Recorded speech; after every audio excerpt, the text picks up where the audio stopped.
Good morning friend, मैं सुप्रिया स्वागत करती हूँ आपका डिकोड एग्जाम में। फ्रेंड, आज डेली करंट अफेयर्स की क्लास में हम डिस्कस करेंगे 1 नवंबर से रिलेटेड जितने भी न्यूज़ हैं, जितने भी इवेंट्स हैं जो हमारे एग्ज़ाम के लिए इंपॉर्टेंट हैं, हम उन्हें के करके यहाँ डिस्कस करेंगे। तो फ्रेंड, आइए स्टार्ट करते हैं आज की क्लास। और आज की क्लास स्टार्ट करने से पहले मैं आपको बता देना चाहूँगी कि हमारी संस्था यानी कि डिकोड एग्ज़ाम की तरफ से आपके लिए दीपावली फेस्टिवल डिस्काउंट लाया गया है। किस चीज़ के लिए? आपके वीडियो कोर्सेज़ के लिए। कौन से वीडियो कोर्सेज़ के लिए? आपके आगामी एग्ज़ाम यानी कि RO, UPPCS, RO, ARO और साथ ही साथ high court, Allahabad high court RO, ARO से संबंधित जो वीडियो कोर्सेज़ है उनके लिए आपको डिस्काउंट का ऑफर लाया गया है। फ्रेंड, अगर आपने 2 नवंबर 2021 तक अगर आपने इन वीडियो कोर्सेज़ को परचेज़ किया और आपने इन कूपन कोड यानी कि अगर आपने UPPCS, RO, ARO pre video courses को परचेज़ किया और आपने कूपन कोड RO PVC 500 का इस्तेमाल किया तो आपको 500 का डिस्काउंट मिलेगा। और आपने UPPCS, RO, ARO mains video course अगर आप परचेज़ करते हैं और आपने कूपन कोड RO MVC 500 का इस्तेमाल करेंगे तो आपको 500 का डिस्काउंट मिलेगा। वहीं अगर आपने UPPCS, RO, ARO प्री और मेंस के वीडियो कोर्सेज, दोनों ही प्री और मेंस के वीडियो कोर्सेज को अगर आपने परचेस किया और आपने कूपन कोड RO PMVC 1000 का इस्तेमाल किया तो आपको 1000 रुपीज़ का आपको डिस्काउंट दिया जाएगा। और high court RO, ARO video courses पे आपने कूपन कोड हाई कोर्ट यानी कि HCVC 500 का इस्तेमाल करने पे आपको 500 का डिस्काउंट दिया जाएगा। फ्रेंड, ये जो ऑफ़र है, जो आपका दीपावली फेस्टिव ऑफ़र है, वो आपका जो वैलिड है वो 2 नवंबर 2021 तक यानी कि कल के डेट तक ये वैलिड रहेगा। बाकी आप जल्दी मैंने आपको कल भी ये बात बताई थी, आज ही मैं बता रही हूँ, आपको रिमाइंड करा रही हूँ कि आप जल्दी इनरोल कर लीजिए ताकि आप इस ऑफ़र का लाभ उठा सकें। बाकी और भी कुछ हमारे संस्था के द्वारा यानी कि डिकोड संस्था के द्वारा और भी कुछ कोर्सेज़ का डिस्काउंट और भी कुछ कोर्सेज़ पे डिस्काउंट दिया जा रहा है जो कि मैं आने वाले स्लाइड में आपको बताती चलूँगी। बाकी अगर आपको इस सब्जेक्ट इससे रिलेटेड और भी जानकारी लेना है तो डिस्क्रिप्शन बॉक्स में हमारी संस्था के द्वारा जो नंबर दिया है आप उस पर कॉल करके बाकी की सारी डिटेल ले सकते हैं। तो आइए स्टार्ट करते हैं अब आज की क्लास। और आज की क्लास में हमारा सबसे पहला प्रश्न है, राज्य ऊर्जा दक्षता सूचकांक 2020 में ऊर्जा दक्षता के मामले में कौन सा राज्य शीर्ष पर है? कर्नाटक, राजस्थान, हरियाणा, उत्तर प्रदेश। तो फ्रेंड, इसका करेक्ट आंसर हो जाएगा ए। कर्नाटक जो है वो ऊर्जा दक्षता के मामले में शीर्ष स्थान पर है। और इसके बारे में देखा जाए तो केंद्रीय ऊर्जा मंत्रालय के द्वारा ये जो रिपोर्ट जारी की गई है, कौन सी? राज्य ऊर्जा दक्षता सूचकांक यानी कि स्टेट एनर्जी इफिशिएंसी इंडेक्स 2020 में जो ऊर्जा दक्षता के मामले में जो शीर्ष स्थान प्राप्त किया है वो कर्नाटक राज्य ने प्राप्त किया है। अगर वहीं हम दूसरे राज्यों के बारे में बात करें तो दूसरे स्थान पे राजस्थान है और तीसरे स्थान पे जो है वो हरियाणा ने ऊर्जा दक्षता के मामले में स्थान प्राप्त किया है। तो पहले स्थान पे कौन सा हो जाएगा? कर्नाटक है, दूसरे स्थान पे राजस्थान है और तीसरे स्थान पे देखा जाए तो हरियाणा है।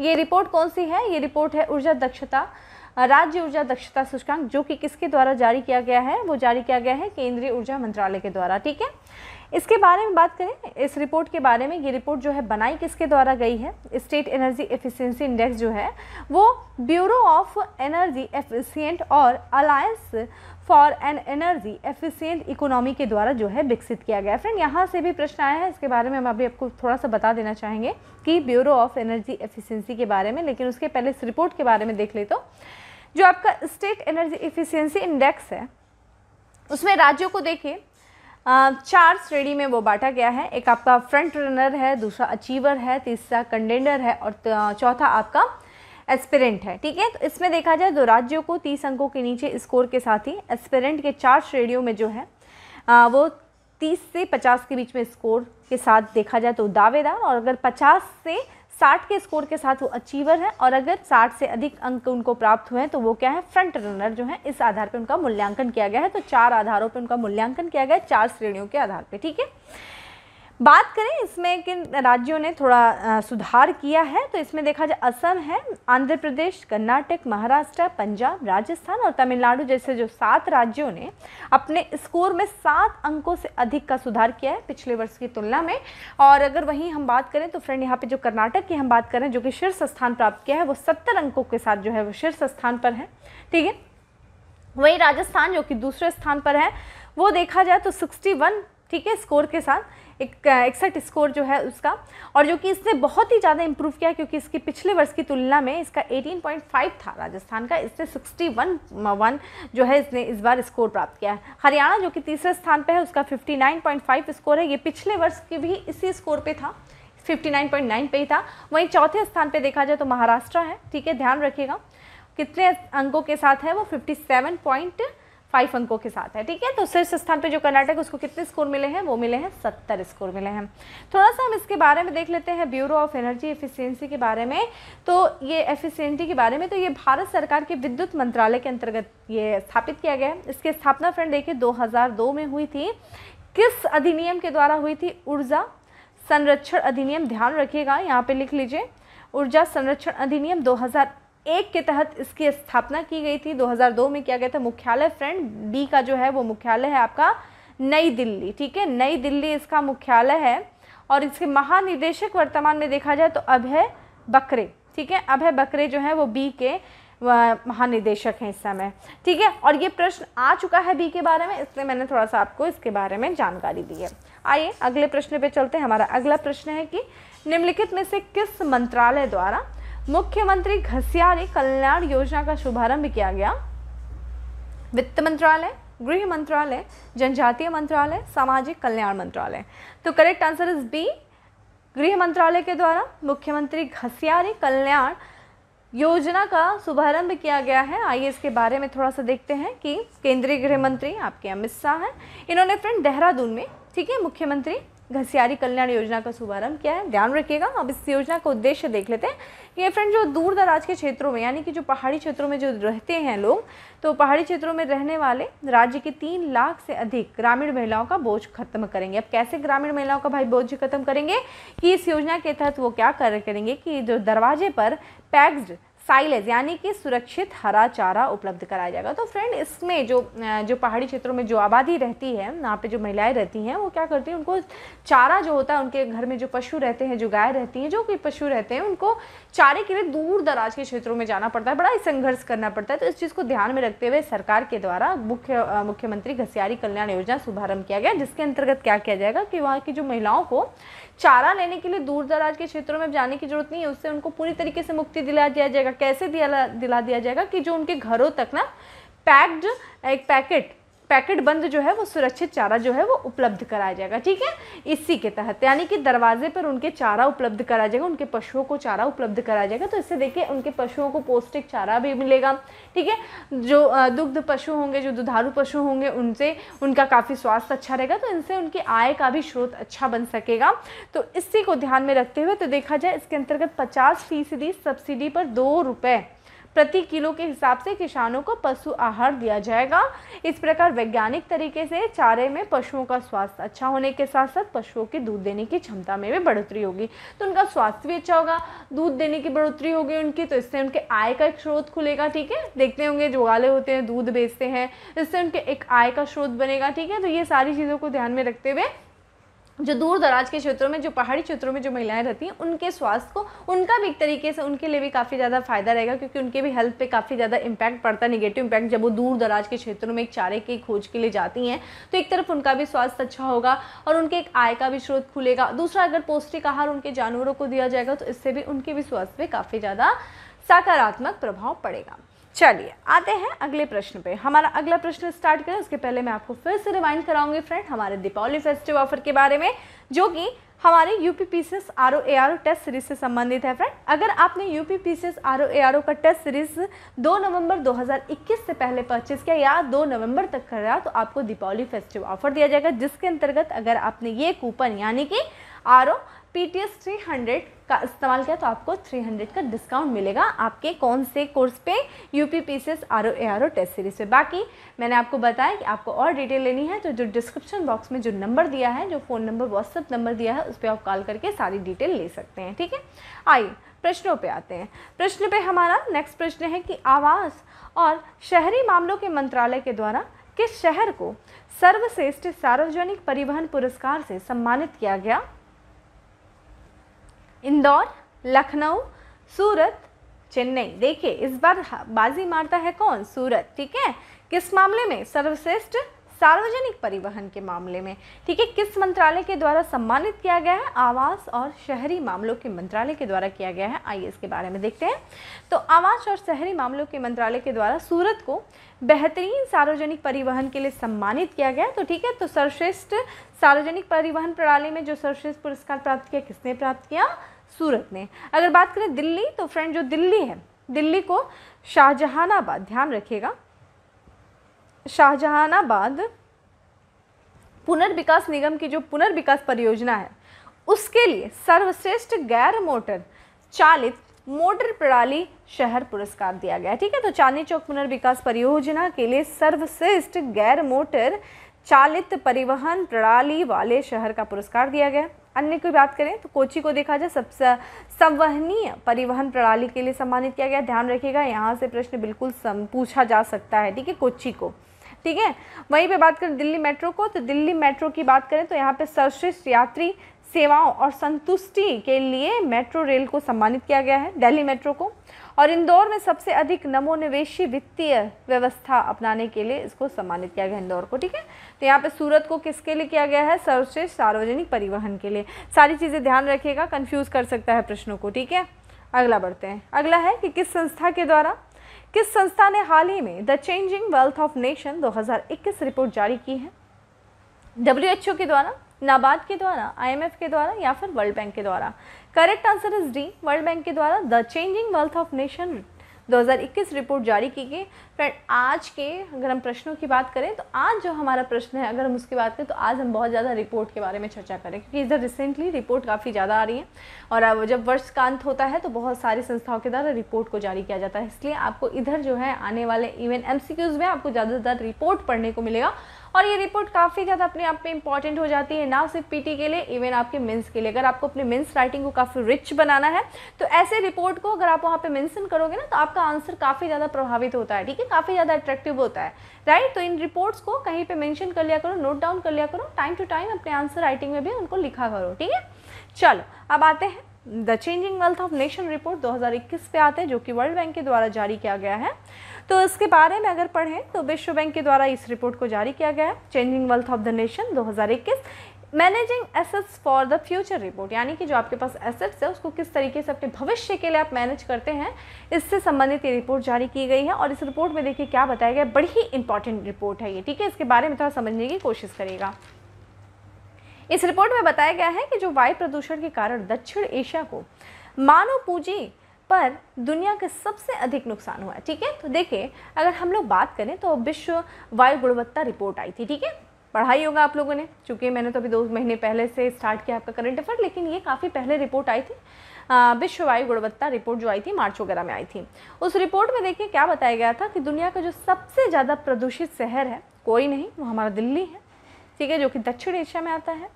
और उससे भी ज़्यादा इस रिपोर्ट में बताया गया था जो 2020 में जो 40 सबसे ज़्यादा प्रदूषित शहर हैं उसमें से 37 शहर है वो दक्षिण एशिया में। ठीक है, दक्षिण एशिया में है।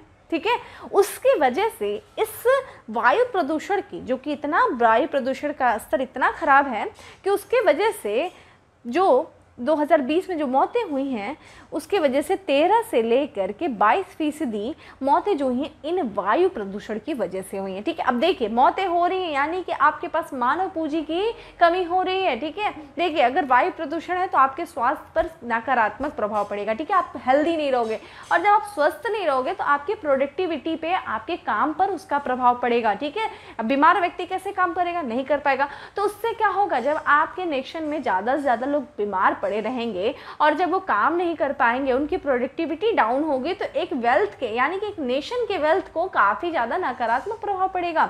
एक मतलब उनकी प्रोडक्टिविटी, ना सिर्फ एक व्यक्ति की प्रोडक्टिविटी डाउन होती है बल्कि इसके वजह से एक नेशन की, एक राष्ट्र की प्रोडक्टिविटी कम होती है। ठीक है, तो इसके वजह से इतनी ज़्यादा दक्षिण एशिया में जो वायु प्रदूषण रहा है और उसकी वजह से इतनी ज़्यादा जो मौतें हुई हैं, इस वजह से बताया गया है कि मानव पूंजी जो है दुनिया में सबसे अधिक नुकसान का अगर सामना किया है वायु प्रदूषण की वजह से दक्षिण एशिया ने। ठीक है, और जैसा कि रिपोर्ट में जो आया था वो हमने आपको बता दिया, ठीक है। और ना सिर्फ इसके वजह से सिर्फ मौतें हुई हैं, बल्कि ये जो वायु प्रदूषण की वजह से लोगों की सिर्फ जिंदगियां प्रभावित नहीं हुई, बल्कि इसकी वजह से जो दक्षिण एशिया की जीडीपी की बात करें तो 7.4% का नुकसान का सामना करना पड़ा है, ठीक है। अब आप समझ लीजिए कितनी बड़ी बात थी, 7.4% जीडीपी का नुकसान का सामना करना पड़ा है, ठीक है। ये थी जो है वायु प्रदूषण की वजह से होने वाले कितने बड़े नकारात्मक प्रभाव रहा है, कितना बड़ा हानि हो रही है, और इसकी वजह से सरकार आए दिन प्रयास कर रही है, लेकिन अभी भी हम उसी तरह से उसी स्थिति में बने हुए हैं। रिपोर्ट में बात करें तो विश्व बैंक के द्वारा जो रिपोर्ट तैयार किया गया है, इसमें जो आधार वर्ष लिया गया है वो 1995 से लेकर के 2018 तक में लिया गया है। 20 वर्षों की अवधि के दौरान इसको कवर किया गया है, और इसमें देखा जाए तो 146 देशों के धन सृजन और विवरण को मापती है। और इसमें क्या बताया गया है कि 2018 में जो विश्व की कुल संपत्ति का 64% शामिल किया गया है, ठीक है।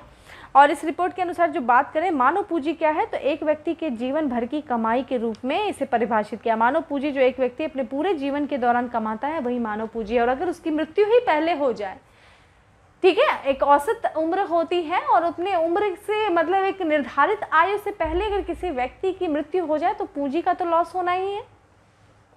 पहली बार इस रिपोर्ट में एक बात शामिल किया गया है, वो है ब्लू नेचुरल कैपिटल को मापा गया है, जो कि मैंग्रोव और समुद्री मत्स्य पालन को भी इस रिपोर्ट में शामिल किया गया है, ठीक है।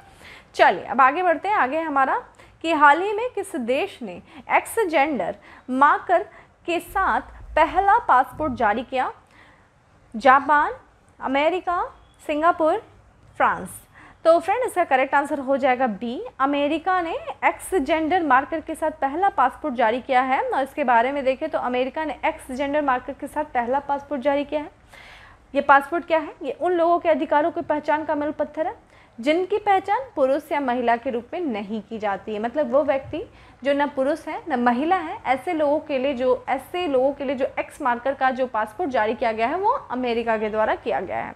इसमें देखा जाए उसमें जो भूमिका रही है वो किसकी रही थी, तो एक नाम था जिनका नाम है डाना जजीम, ठीक है। तो ये डाना जजीम की वजह से अमेरिका ने ये कदम उठाया है, क्योंकि डाना जजीम की बात करें तो ये काफ़ी समय से लगभग 2015 से जो है अमेरिकी विदेश विभाग के साथ पासपोर्ट प्राप्त करने के लिए काफ़ी कानूनी रूप से जूझ रहे थे, क्योंकि ये बाई बर्थ देखा जाए, प्राकृतिक रूप से देखा जाए तो नहीं ये लड़की थे ना, ये यानी कि ना ये पुरुष थे ना ये महिला थे, लेकिन काफ़ी सर्जरी कराने के बावजूद भी इन्होंने प्रयास किया कि ये एक पुरुष हो जाए, लेकिन इसमें भी असफल रहे। लेकिन इसकी वजह से इनको पासपोर्ट जारी करने में काफ़ी ज़्यादा समस्याओं का सामना करना पड़ा था, लेकिन इनके प्रयासों के वजह से अमेरिका ने जो कि एक जेंडर मार्कर के साथ पासपोर्ट जारी किया है, और जो फोर्ट कॉलिंस के एक इंटरसेक्स कार्यकर्ता है, ठीक है। तो ये चीज़ ध्यान रखिएगा, डाना जजीम के प्रयासों की वजह से हुआ है। अगला है कि किस मंत्रालय के द्वारा भारत के राष्ट्रीय सूत्र 2021 के 6ठे संस्करण का शुभारंभ किया गया है? तो भारत के राष्ट्रीय सूत्र के 6ठे संस्करण का शुभारंभ जो किया गया है किसके द्वारा? स्वास्थ्य और परिवार कल्याण मंत्रालय, वित्त मंत्रालय, महिला एवं बाल विकास मंत्रालय, कपड़ा मंत्रालय। तो करेक्ट आंसर इज ए, केंद्रीय स्वास्थ्य और परिवार कल्याण मंत्रालय के द्वारा भारत के राष्ट्रीय सूत्र 2021 के 6ठे संस्करण का शुभारंभ किया गया है। तो केंद्रीय स्वास्थ्य और परिवार कल्याण मंत्री कौन है फ्रेंड? मनसुख मांडविया है। इन्होंने नेशनल फार्मूलरी ऑफ इंडिया यानी कि भारत के राष्ट्रीय सूत्र 2021 के 6ठे संस्करण का शुभारंभ किया। अब ये क्या है ये? तो NFI यानी कि नेशनल फार्मूलरी ऑफ इंडिया भारतीय फार्माकोपिया आयोग, ठीक है, नेशनल फार्माकोपिया कमीशन के द्वारा भारत में दवाओं के तर्क संगत प्रयोग को बढ़ावा देने के लिए प्रकाशित किया, ठीक है। तो जो भारत में जो दवाएं हैं उनको तर्क संगत उपयोग को बढ़ावा देने के उद्देश्य से इसको प्रकाशित किया गया है। और एक तरीके से इसमें क्या किया जाएगा, जो NFI में देखा जाए तो जो सभी स्वास्थ्य जो व्यावसायिक जैसे कि आपके चिकित्सक यानी कि डॉक्टर हो गए, फार्मासिस्ट हो गए, नर्स हो गए, जो डेंटिस्ट हो गए, उनको क्या करेगा, एक मार्गदर्शन जो है वो एक मार्गदर्शन प्रोवाइड करेगा, मार्गदर्शन देगा। एक तरीके से ये दस्तावेज होगा ताकि वो तर्कसंगत तरीके से जो है दवाओं के उपयोग को बढ़ावा दे सकें। तो ओवरऑल देखा जाए तो इसका उद्देश्य क्या है? देश में दवाओं के तर्कसंगत उपयोग को बढ़ावा देना, ठीक है। ध्यान रखिएगा, स्वास्थ्य और परिवार कल्याण मंत्रालय के द्वारा किया गया है। मंत्रालय पूछता है फ्रेंड डायरेक्ट, इसलिए ये चीज़ आपको मेंशन की गई है। चलिए आगे देखते हैं। आगे देखें उसके पहले फिर से मैं अगेन आपको बताना चाहूँगी हमारे जो दिवाली फेस्टिवल डिस्काउंट में जो टेस्ट सीरीज़ है, कौन सी test series, high court RO ARO test series की अगर आपने परचेस किया 2 नवंबर 2021 के पहले तो आपको दीपावली फेस्टिवल का डिस्काउंट दिया जाएगा। इस कूपन का इस्तेमाल करने पे, यानी कि HC TS 300 का अगर आपने इस्तेमाल किया high court RO ARO test series purchase करने में तो आपको 300 का डिस्काउंट दिया जाएगा। वहीं अगर आपने UPPCS RO ARO test series purchase किया और आपने इस्तेमाल किया कोड कौन सा RO PTS 300 तो आपको 300 का डिस्काउंट दिया जाएगा। फ्रेंड ध्यान रखिएगा ये ऑफ़र जो है वो 2 नवंबर 2021 तक ही है, यानी कि कल तक है, और इसीलिए मैं आपको 2 दिन से बता रही हूँ कि प्लीज़ आप इस ऑफ़र का ज़्यादा से ज़्यादा इस्तेमाल करिए। हाँ फ्रेंड, और ज़्यादा से ज़्यादा लोगों को बताइए, चीज़ें शेयर करिए। मेरी आपसे हमेशा यही रिक्वेस्ट रहती है कि आप लोग के ही सपोर्ट से हम लोग हैं, आप ही लोग हमारा मोटिवेशन है, ठीक है। तो आप अपने दोस्तों को भी बताइए, स्वयं भी इसका जो लाभ है जो हमारी संस्था के यानी कि डिकोड एग्ज़ाम के द्वारा जो आपके लिए दीपावली फेस्टिव डिस्काउंट दिया जा रहा है, स्वयं भी इसका लाभ उठाइए और अपने दोस्तों को भी शेयर करिए ताकि वो भी इसका फ़ायदा उठा सकें, ठीक है।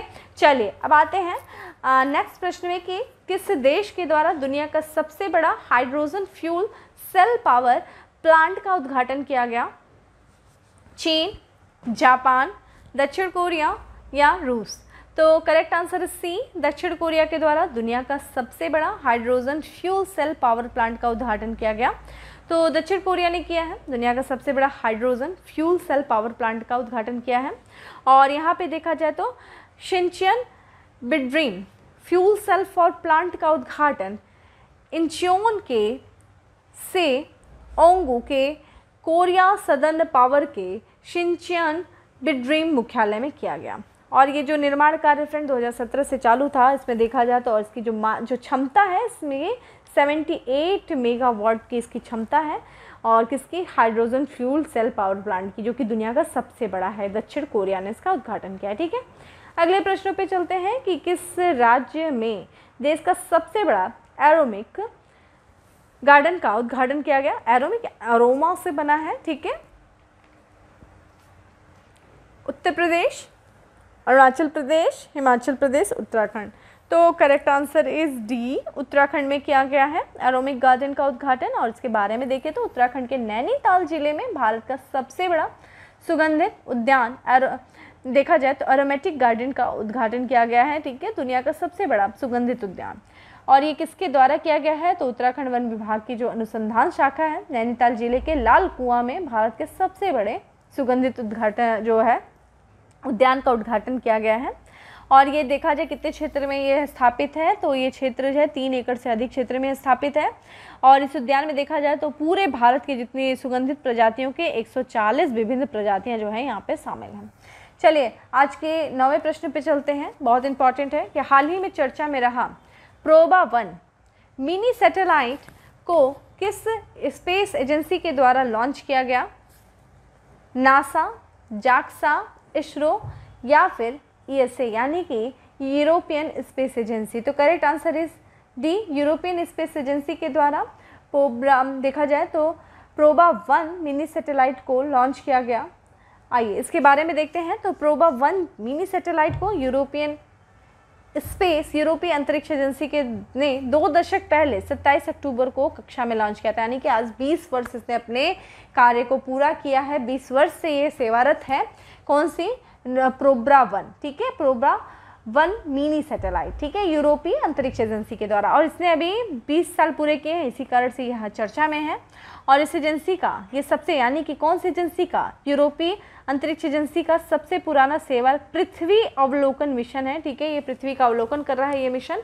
और प्रोबा 1 की बात करें तो ESA के परिवार में project for on board autonomy mission का पहला है, ठीक है। तो ये जो मिशन है project for on board autonomy mission, जो कि ESA यानी कि यूरोपियन स्पेस एजेंसी का एक मिशन है, उसका पहला जो है वो है प्रोबा 1, जो कि इसने अपने 20 साल के कार्य को पूरा किया है, इसीलिए ये क्या है, चर्चा में है, जो कि क्या है, ये एक मिनी सैटेलाइट है।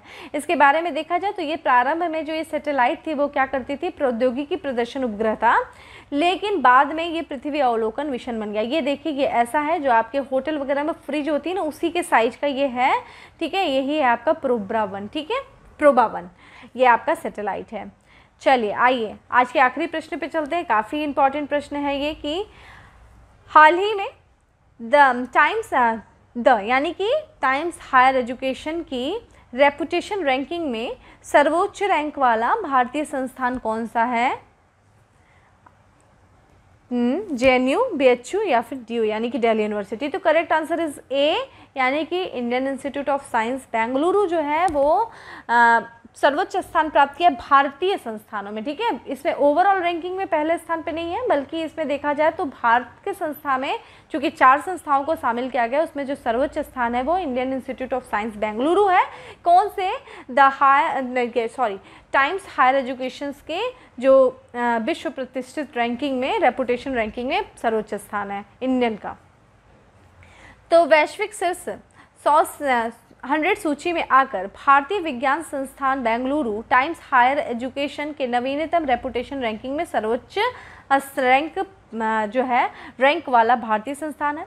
इसमें अगर बात करें फ्रेंड, तो ये जो रैंकिंग प्रदान की गई वो दुनिया भर के जितने भी प्रमुख जो शिक्षाविद हैं उनके वोटों के आधार पे जो है शीर्ष 200 विश्वविद्यालयों को इसमें जो है वार्षिक रैंकिंग प्रदान किया गया है, जिसमें देखा जाए जो अगर सर्वोच्च स्थान की बात करें तो संयुक्त राज्य अमेरिका का जो हार्वर्ड यूनिवर्सिटी है, हार्वर्ड विश्वविद्यालय, वो देखा जाए तो सर्वोच्च स्थान पे है।